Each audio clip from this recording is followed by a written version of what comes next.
So we have a very powerful continent, it's got 54 countries, many struggles, but really, I think many powerful people who are putting themselves on the front line to deal with these challenges.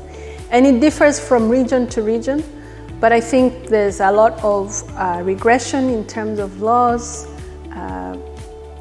international but also local legal covenants are not respected often. In Kenya, for example, where I'm from, we have a new government who came to power espousing human rights action, but recently was limiting the right to assembly and the right to protest. So we have gains, we have legal instruments, we have powerful organizations, but we also have movements backwards rather than forwards, for example, with authoritarian governments.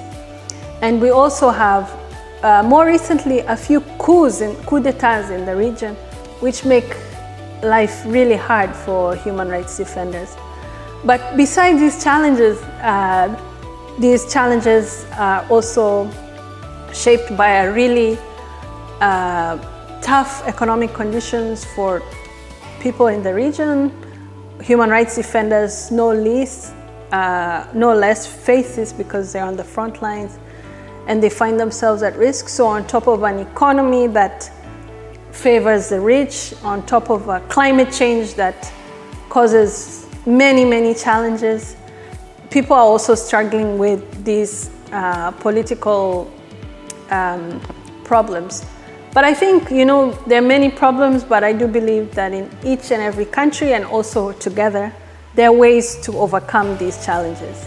So our institution is really trying to support the emergence of everyone to say that they are a defender. So we don't say we don't liberate anyone, but if you come here, we learn together to make sure that you are your community's activist and you are your own activist. And so trying to create the space where we can learn together, we can share together, we can support each other to make sure that everyone defends their community and themselves when they need to.